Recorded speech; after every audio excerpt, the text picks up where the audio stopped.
Anthony Pretty Boy Taylor. Wow, in the flesh. Yes, the sir. man making all the noise this week. How are you? I'm doing great, Ariel. I feel amazing. You just faced off with your guy, Tommy Fury. Bit of a size difference there. What Yeah. did you see when you were sort of looking, you were kind of looking at his chin, if I'm being honest, but what did you see out there? I saw Creed 2 in that. Like, Adonis Creed versus Ivan Drago's son. Like, it was surreal. Like, I'm like the real Adonis Creed going against this huge UK guy as a big underdog. Like, this is real life Creed. You're fighting a guy who is obviously much bigger than you, who has more pro boxing bouts on his record than you. Of course, you've primarily fought in MMA. When you got this opportunity, what did you think? Did you think this was legit? The Fury? Like what? Like the brother, the half-brother of Tyson Fury? What did you think when you first got this opportunity? You know, I manifested this day. I tweeted it May 31st. I said, Tommy Fury, stop fighting these bums and come fight me. I'll be ready for it when you're ready. I started camp with Jake Paul June 18th, and Jake was like, hey, I want to give you an opportunity. I'm like, what's up? He was like, hey, I want you to fight Tommy Fury. And this was July 21st. I was like, what? Really? He's like, yeah, I want you to fight Tommy Fury. Shock the world. Let them know who you are. And now I'm here. And now you're here fighting on this card, and in a weird way, Jake, your boy, your training partner, sparring partner, is fighting Tyron Woodley, but everyone thinks that if he wins and if Tommy beats you, they're going to fight and it's going to be a big fight. But yet you're in the weird position of being Jake's friend, but almost trying to ruin the plans as well, right? That's kind of a strange spot to be in. Yeah, I mean, you have to promote it. He has to promote it like that because that's what's going to catch the viewers' eyes. A lot of the UK fans are going to want to have the pay-per-view eyes. I get it that he wants to promote it. It doesn't bother me, but, you know, I was Jake's main sparring partner for a reason. I'm 5'7". You know, he could have had anybody else in the world come spar with him, but he chose me as his main guy. And it shows you how much faith he has in me fighting Tommy Fury. Didn't you become Jake's main sparring partner by almost trolling him first? Like you were trying to pick a fight with him, right? Well, yeah, it was like I called him out on Twitter, and BJ Flores like, well, if you got problems, come spar him in Miami. I flew to Miami a week later by myself, sparred him. Your own dime. On my own time, my own money. Went there, sparred him, left. We had our little fallout. And what was the fallout? It was, you know, social media. Jake was like, oh, I beat him up. You know, that was his say, my say. And, you know, I put an impression on both Jake and his coach. And they called him back like, hey, Puerto Rico, 5 to 6 weeks for Tyron Woodley. You ready? I'm like, let's go. But you didn't spend the entire camp there, right? I stayed the whole entire camp there. I was there literally from June 18th all the way, and I got back in a week and a half later. From here. I have heard you say that in your 2 or so months being a part of Jake's team, you've been paid more than your entire MMA career. Is that possible? Oh, absolutely. How's that possible? Like, man, like, this guy takes care of his people. Like, he's treated me with so much respect. It's amazing. Like, I got to eat with his family, got to meet his mom.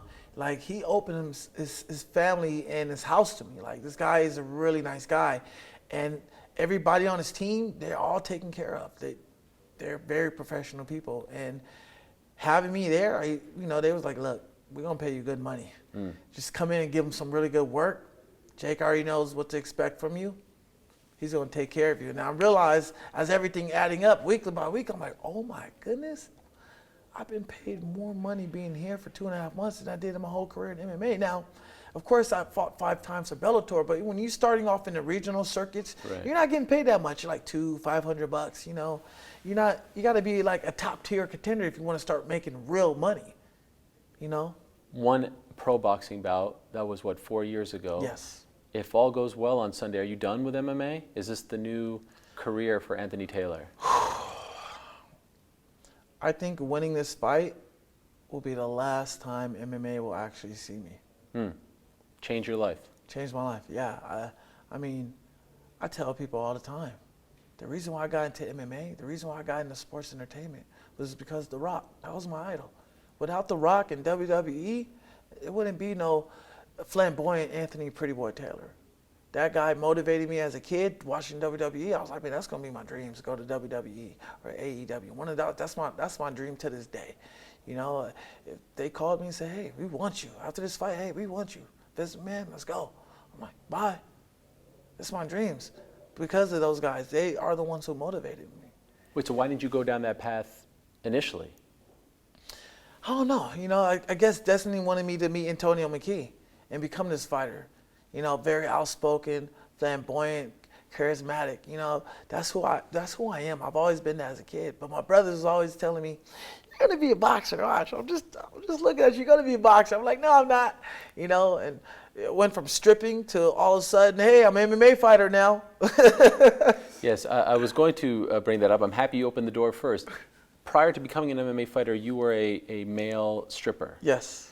And where, what was your life like? Where did you work? I was in LA at a all women's club, but I was doing it for about like 7-8 months before I even turned pro. I was living with Antonio McKee. I would drive to LA every night to go to work, come back, and that's when I turned pro with Bellator. Okay, and like when you were fighting for Bellator, were you still doing that, or did you drop? Oh, absolutely. I stopped that. Oh, okay, you did stop that. Stop that. Okay, I mean, I'm assuming you made pretty good money, right? I mean, what was more important, my career or my job? I knew the sacrifice of working hard, it'll pay off. And that's what I did. I got to fight in Ireland on the big stage. I got to fight in Budapest on the big stage. So it worked out to my favor. I'm grateful I had that experience, but, I'm in a better position now. So you win this fight. Everyone's talking about you on the Jake Paul card. You just beat a Fury, all that stuff. And Vince McMahon, someone from WWE calls you. You'd rather go down that path than back to MMA or even down a boxing path. Like number one for you is pro wrestling. Yeah. Wow. Number one. Have you ever met The Rock? Never have, but he tweeted one of my posts when I did the people's elbow in the cage. Yes. And that was your interaction with him. And what was that like to get? Ah, man, honestly, I didn't tell nobody this. Yeah. I shed a tear on that. For real? Yeah, absolutely. That's like my That's your idol. hero. That's my hero. Him and Mike Tyson. Like, I started this because of that guy. And so to everyone who says Anthony Taylor is going to get whooped, Anthony Taylor is too small, Anthony Taylor is just a sacrificial lamb, all this stuff, your response is? Hey, I hear it all my life.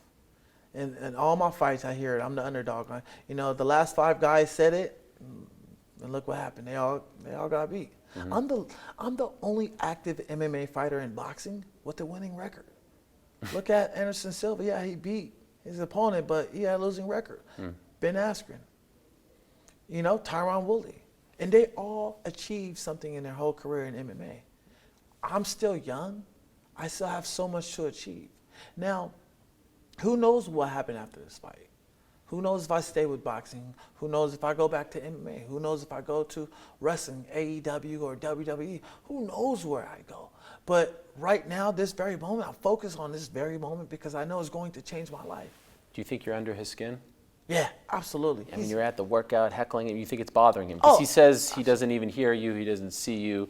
You think otherwise. Come on, I got a very familiar voice. Hey, people say I sound like Chris Rock. You're going to hear my voice. Actually, now that you mention it, you do sound like him. But you're doing the videos. You're doing a great job. But you're also talking about his girl and stuff like that. Like, is there a line that maybe? Yeah, I apologize to him. I messaged him like, hey, man, my apologies. I went a little far.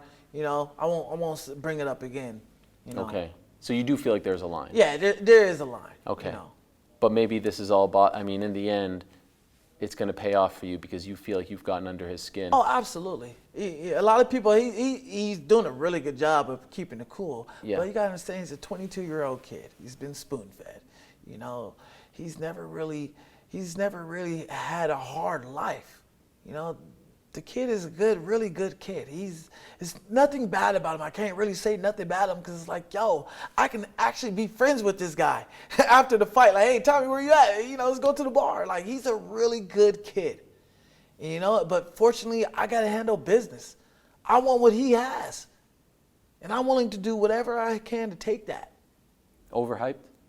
He's overhyped, absolutely. That's a catfish. That's not a fury, that's a fairy. What's the catfish? His opponents? Oh, him and his opponent. Okay, yeah, wow. They're not cut from the same cloth. You think about it. When you look at Tyson, that's a big old paper towel. When you look at Tommy, that's toilet paper, cheap one. You go to a 9-cent store, you know. Have you seen Love Island? Yeah, I have. You like it? Nah. I feel like you would have been good on that show. I think I would have. I was trying to get on Too Hot to Handle, but Okay. no one reached out. Well, maybe after this, you beat the Love Island guy, those doors open. Hey, I mean, and I'm gonna do it in the UK, Love Okay. Island, UK. Anthony, pleasure to meet you for the first time. Appreciate Good you. luck to you. You're doing a great job. You're making a lot of headlines, a lot of buzz. I look forward to seeing it all unfold on Sunday. Yes, sir. Thank you, sir.